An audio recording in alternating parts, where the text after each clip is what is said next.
So good to see you here this morning. Just a few weeks ago, I was at Dollar General, and I was at the cashier window paying, and a little girl walks in. She was about 6 or 7 years old. She has this bewildered look on her face. She's like she's looking for someone or something. And the cashier asked her, "Can I help you, young lady?" And she said, "Yeah, I'm looking for my mom. Where is she?" And the cashier says, "Well, I don't know your mom.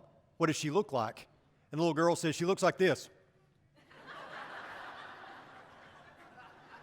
And I thought, I can't help but think that maybe she's seen her mom take a few selfies, you know. It's kind of like the mother who was inviting a bunch of guests over for dinner. She made all the preparations, and it came time for the guests to sit down at the table. And the mother asked her little boy, who was about 5 years old, if he would lead the prayer. He said, "No, I don't want to." She goes, "No, you can do it. Just lead the prayer for us." He said, "Well, what would I say?" And she goes, "Just say what I always say."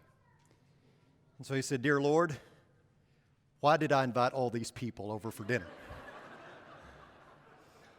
We've been talking about family over the last few weeks. We've been talking about how an imperfect family can build a foundation on a perfect God and thus serve Him in their little kingdom. A few weeks ago, we talked about the Supermen, talking about fathers and their role and responsibility in the home. Last week, we talked about the Wonder Women and mothers and how they play an integral part in the raising of children. And this morning, we're talking about the sidekicks, the children. You know, a lot of superheroes had a sidekick. Batman had Robin. But also, we see that many times the superhero had a kid version of him or herself. You know, Superman and Superboy, Wonder Woman and Wonder Girl, Aquaman, Aqualad, Batman, Batboy. You get the idea, right? As Supermen and Wonder Women, we are to do our part, to do everything possible to raise our children to be superheroes who fight against evil, who can be strong in the Lord. But unfortunately, sometimes our little superheroes grow up and they go over to the dark side. Sometimes they don't use that strength to fight for God, but rather they fight against their upbringing. And it's truly tragic, but our role and responsibility as Supermen and Wonder Women doesn't change. Regardless of what the negative outcome could be, we still fight for our home and we still fight to raise our children in the way of the Lord. Someone once said, "Before I got married, I had 6 theories about bringing up children. Now I have 6 children and no theories." It's like the young student of children behavior who would frequently do lectureships. He entitled his lecture, 10 Commandments for Parenting. He then had a child, and he changed the title of his lectures to 10 Guidelines for Parenting. He had another child, and he changed his lectures to 10 Suggestions for Parenting. He had yet another child, and he stopped lecturing. I had this idea that before I had children, it would be easy. You just raise them the way God tells you to, and it's all going to work out. Unfortunately, that's not always the case. Unfortunately, following God's word does not guarantee that our kids will always be faithful. Superhero parents don't always have superhero kids. Psalm 127, verses 3 through 5 reads, "Behold, children are a gift of the Lord. The fruit of the womb is a reward. Like arrows in the hand of a warrior, so are the children of one's youth. Blessed is the man whose quiver is full of them. They will not be ashamed when they speak with their enemies in the gate." I realize that we have all received a gift that maybe didn't fit or maybe that we didn't want, but certainly that's not the case when it comes to our children. Children are not our achievement, they're a gift from the Lord. And what do you do with a precious gift? Well, hopefully you treasure it and you cherish it. Now, Scripture here also says that children are like arrows. And what do you do with an arrow? Well, you shoot them. So what do we do with our children if they're arrows? We shoot them, right? Actually, we aim them towards the target and shoot them towards that target. And what's the target that we're aiming for? Well, it's heaven, right? But what happens when you miss the target? What happens when you aim at the bullseye and you miss it completely? Well, the natural instinct is to blame the parents. You blame the shooter, right? However, there are some parents who pulled the bow back exactly the way they were supposed to. They aimed at the proper target. They launched the arrow in the proper direction. And unfortunately, it didn't stick. It may have hit the bullseye, but it didn't stay. Now, some have missed the target completely. Some would be the first to admit they should have done better. But so often, we blame the archer. So many times, we blame the shooter. And I don't think that's always warranted. There are plenty of parents who are bearing the heavy load of guilt. Look with me at Proverbs 22 and verse 6. Train up a child in the way he should go. Even when he grows older, he will not abandon it. So if I raise my child in a godly home, then he or she will never fall away. And if he or she does fall away, they'll always come back if they were raised right. That's what we assume this passage is teaching. We assume that it implies that if a child strays, even after being raised in a godly home, that they're going to come back. And if they don't come back, then the parents must have done something tragically wrong in the raising of that child. There are blog posts that teach this. There are books that teach this. There are preachers who preach this. Sound too good to be true? That's because it is. Sadly, not all godly children grow up to be godly adults.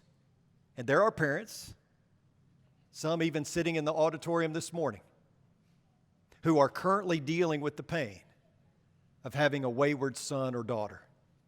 Although they raised their child in a home that glorified God, their adult children have decided not to glorify God in their own home. And all too often, it's the parents that receive the blame. The finger gets pointed at the archers, and I'm here to tell you that's a judgment we need to stop making. If we're only going to judge the quality of parents based on their child, well, then we have severely missed the mark. If our assessment of parenting is based solely on how the child turns out, then we would have to conclude that God was an unfit parent. Isaiah chapter 1 and verse 2 reads, "Listen, O heavens, and hear, O earth, for the Lord speaks. Sons I have reared and brought up, but they have revolted against me." God often referred to the children of Israel as His children. Here He refers to them as sons, sons that revolted, sons that turned their back on God and their upbringing. So, are we to assume that God is an unfit dad? Are we to assume that God's a bad dad? Obviously not, right? We don't dare accuse God of being an unfit parent because His kids rebelled. There's never been a greater parent, a greater father than the Heavenly Father. Here's the deal. Even in the most ideal environment, rebellion occurs. Adam and Eve had perfection. They lived in paradise. There was perfect self-esteem. There was perfect relationship, perfect surroundings, and yet they rebelled. Was their failure God's failure? Of course not. Early in our child's life, we exert a lot of influence.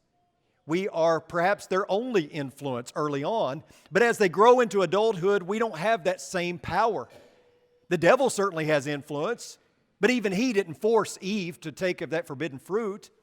God has influence, but He didn't force a decision with Adam and Eve. He's granted us free will.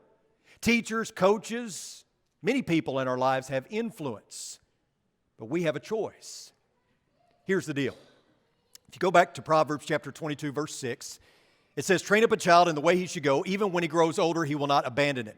This passage does not mean what we often make it to mean, nor was it ever intended to mean what we make it out to mean. Many well-intentioned folks interpret this scripture to say that even if a child does stray from his godly upbringing, he will eventually return. But where does it say that? Since when did depart become return? It doesn't say that, does it? What this verse actually states is that the child will never depart in the first place. The term train here conveys the idea of dedication, whether of a person or a thing, to the service of God.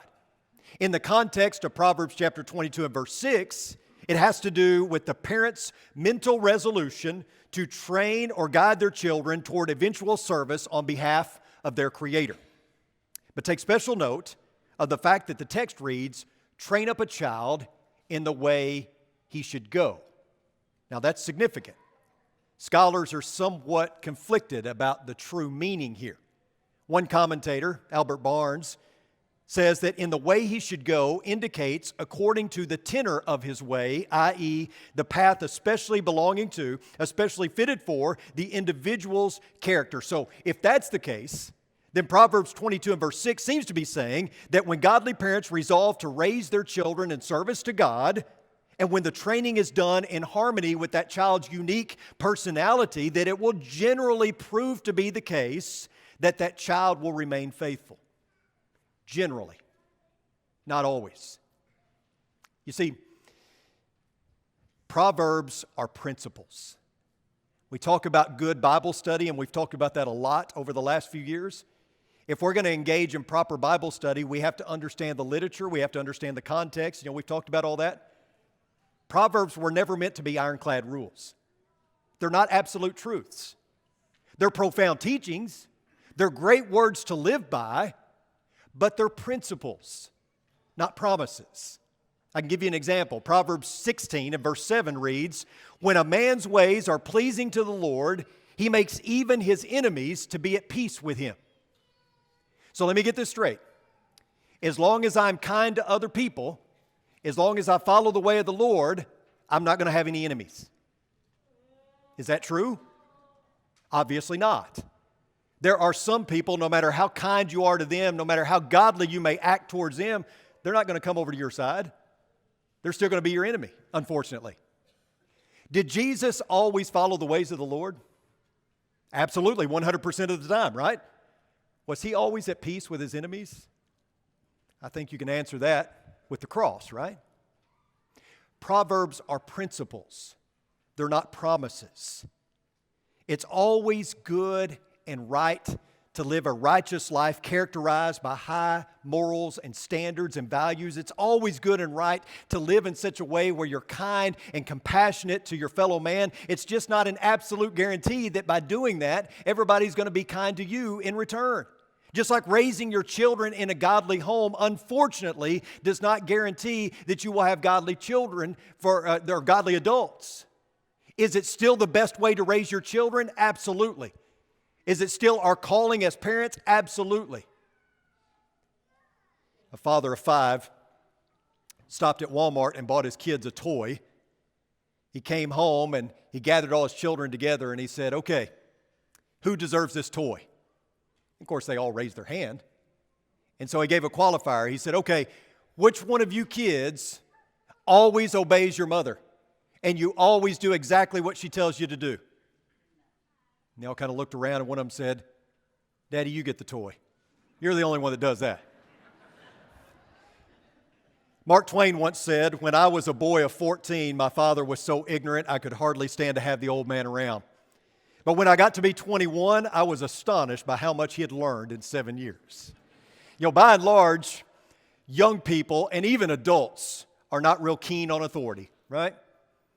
Young people, adults, we're not real keen on authority. And as a rule, kids don't like to be told what to do, especially by their parents. And so they dream of a day when they can be out on their own, where they can make their own decisions, do their own thing, live life on their own terms. But God had a plan for the family. He knew that obedience to the Heavenly Father begins with obedience to one's parents. The earthly home prepares us for kingdom living. Let me say that again. God's divine design was that the earthly home would be a snapshot of kingdom living. It would be a microcosm of what it would take to live successfully in the kingdom. Notice Ephesians chapter 6. Children, obey your parents in the Lord, for this is right. Honor your father and mother, which is the first commandment with a promise, so that it may turn out well for you and that you may live long on the earth. The first thing I want you to notice here is that Paul is addressing the children. And you say, well, duh. But remember, when a letter like this would be delivered to the church, say in Ephesus, for instance, the congregation would be gathered together and the letter would be read aloud for the whole congregation to hear. And in the crowd, as this letter is being read, there are parents and there are children sitting right next to them. And this letter, at least in this portion, is addressed to the children. And what's the message that Paul is trying to convey to the children and to the parents? Obey, honor, and you'll prosper. That threefold admonition from Paul, that threefold admonition is showing that the children have a responsibility as well. You know, we lay everything on the parents, don't we? And maybe rightfully so. I mean, obviously, the buck stops with us. Moms and dads, we are the superheroes that are expected to act godly in laying that foundation and raising our kids in the nurture and admonition of the Lord. But we want to lay it all on the parents when Paul says, no, you kids have a responsibility as well. It's a two-way street here. Obey, honor, prosper. It's a two-way street, which is why Paul takes time to speak directly to the kids. And the first thing he says is obey. But he doesn't just say obey. He says obey in the Lord. That's an important point. Being a kid is tough, especially in your teenage years, because there's always someone telling you what to do. There's always someone that you have to answer to. Someone is always making decisions for you, it seems. But there's one decision your parents can't make for you. There's one decision that is solely left up to you. And it's a lifetime, lifelong decision, one that you'll probably make more than once in your life. Children have one choice that even their parents cannot completely control, and that is whether they will obey the Lord. Now, the word obey here in the Greek means to listen, attend, submit. The idea is placing yourself under the authority of your parents. Do this, but do it in the Lord, Paul says. In other words, when you recognize and submit yourself to the authority of your parents, you are recognizing and submitting yourself to the authority of God. Again, kingdom living starts with earthly living in a home, in a family. That's the precursor. So God designed this structure. He created the family. To rebel against this structure and authority is to rebel against who? It's to rebel against God. Your parents are not the boss of your home. God is. And godly parents understand that, which is why they submit to God first. And so we as children submit to our parents because by doing so, we're submitting to God. That's how this whole structure is supposed to work. We don't submit to our parents because they're big or because they're strong or because they can take away our TV. We submit to them because we're submitting to someone even greater, which is God. Paul states it another way in Colossians chapter 3, verse 20. He says, children, obey your parents in everything, for this is pleasing to the Lord. In other words, obeying God is just the right thing to do. Obeying your parents is the right thing to do. It's just that simple. And because it's the right thing to do, it pleases God. It always pleases God to do the right thing. And then notice Paul states, obey your parents in everything. In everything. So you don't get to approach this buffet style, where you pick what you like, discard the rest. This is not about selective obedience in everything. Now, there is a caveat, right? What would the caveat be? As you get older, you may realize that your parents are not acting in the way that pleases God, and they may be enforcing things upon you that are not godly. Remember King Hezekiah? Hezekiah, when he came of age, rejected the upbringing of his father Ahaz. Remember when Saul wanted his son Jonathan to help him kill David? Jonathan refused because it wasn't the right thing to do. And he was going to do the right thing by God. Honor is the second piece of Paul's command. And the Greek term here is tameo, and it refers to valuing. In Paul's letter to the Ephesians is not the first time that we see this command. You can go all the way back to Exodus chapter 20 and the 10 Commandments, and you read, honor your father and your mother, that your days may be prolonged in the land which the Lord your God gives you. Notice this, before do not commit adultery, before do not steal, before do not murder, you have honor your father and your mother. Why? Why does that come first? Because again, God understood what we all need to understand, is when you get it right in the home, you get it right in the kingdom. So when you honor your father and your mother, when you honor that upbringing, when you honor the divine design that God set up, well, stealing's not going to be as much of an issue. Taking the Lord's name in vain is not going to be as much of a problem. Keeping the Lord's day is not going to be much of an issue. Theft, adultery, covetousness, all those things become much less of an issue when you honor your father and mother. Make sense? Now, it should be noted that there is a distinction to be made between obedience and honor. It's not a big distinction, but there is a distinction. For instance, Kent, are you awake? Yeah, he is now. So, Kent, let's say that your mom tells you that you need to clean your room. And you mumble and you complain and you grumble, and 2 days later you clean your room. Okay? That's usually what happens, right? You could well say that 2 days later you did what your mom told you, right? I cleaned my room. Now, the difference between obeying and honoring is you clean your room with a smile on your face. That make sense? So it's one thing to do the task that your parents asked you to do or commanded you to do. My dad used to always say, you're going to do what I tell you to do for one of two reasons, either out of fear or respect, and I don't care which one it is. So you may command something and your child may mumble and complain about it and eventually get around to it. That wouldn't happen in my home, but maybe in yours. Obedience is one thing, but honor is something else. Honor is doing it, but doing it with a smile on your face. This honor that Paul talks about doesn't have a time stamp. There's no expiration date. You notice that? Parents who raise their children in the Lord should be honored for a lifetime, not just while the child is at home under their roof. In fact, godly training should be honored even after the child leaves home, even after the parents are deceased. What better way to honor your godly upbringing than by carrying on that legacy of faith long after your parents are gone? There's no time stamp. There's no expiration date. And notice that Paul says that this is the first commandment with a promise. What does that mean? Why throw that in? Well, the first 4 commandments didn't have any promises attached to them, but when God gave the command to honor your father and mother, He didn't attach a threat or a warning. He attached a promise. He didn't say or else, because honoring your father and mother only means something when it's chosen, right? It truly means something when it's chosen. Love must be chosen. Honor must be chosen. Honor comes from a place of love and devotion. So instead of a warning or a threat, God chose to motivate through a promise.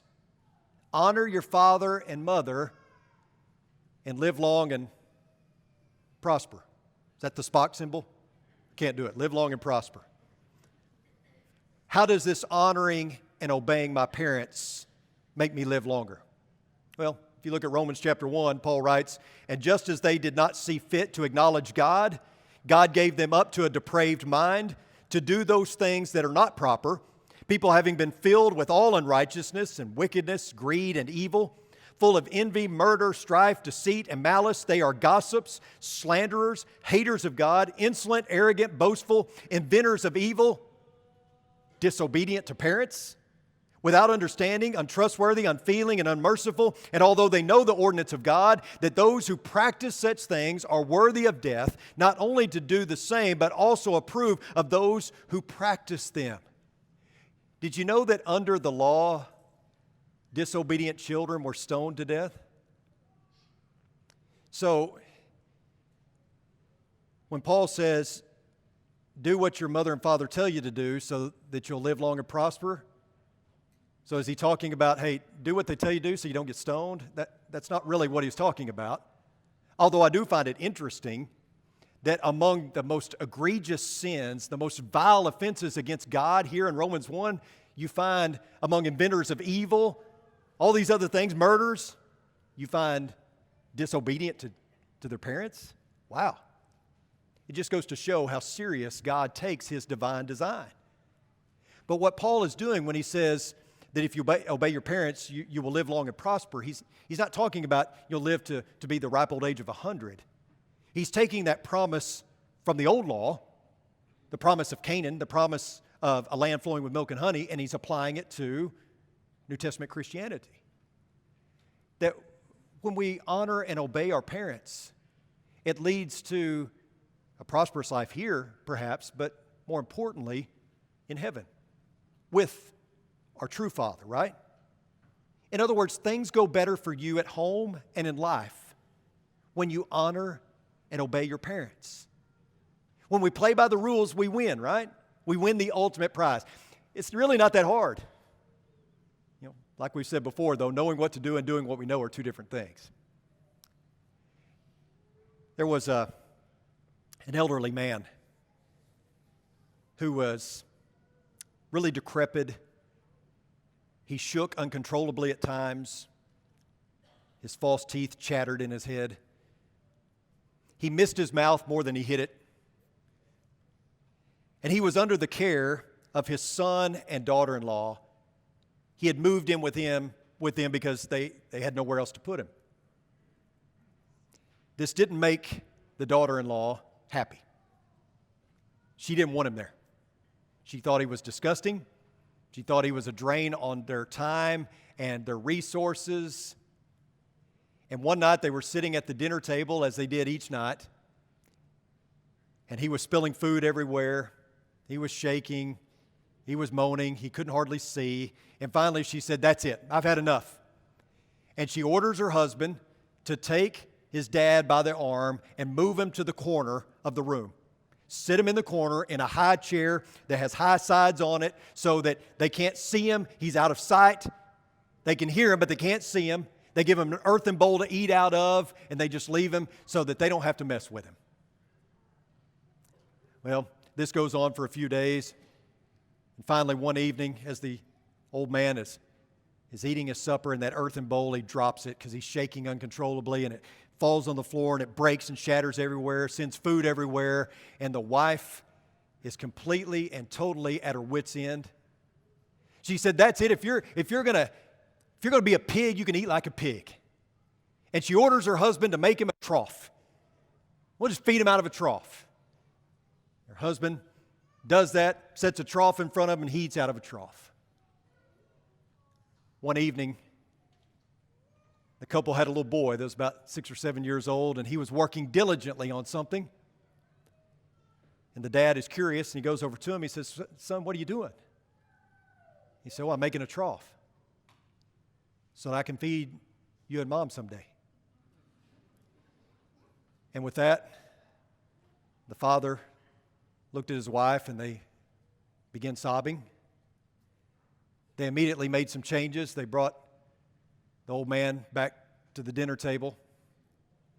They made sure that he was well fed and well taken care of, because they realized that, as all parents do, we're all teachers, aren't we? We are all role models. The question is, what are you teaching? What lessons are you giving your children? And then on the other side of that, are you as children taking those lessons and applying them to your life? The earthly family is a microcosm of kingdom living. We get that structure right, we get the other right. Not that it's perfect, but it's far better than it ever could be. You may be sitting here this morning really struggling as a parent. You may be having a tough time. You hadn't heard a sermon in a year. That's okay. Stick with it. We are so glad you're here, so glad that you are taking the time to bring your children and to be a part of this congregation. Some of you have grown children that unfortunately aren't faithful, and you struggle with that. Some of you haven't been faithful yourself, and you're struggling with that. And some of you haven't even begun a daily walk with God, and maybe you're contemplating that. I don't know where you're at this morning, but I want you to know this. This family is ready to help you. Whatever you need. If you need prayers, you need encouragement, you're ready to study the Bible, you're ready to put on Christ in baptism, whatever your need is, let this family help as we stand and as we sing.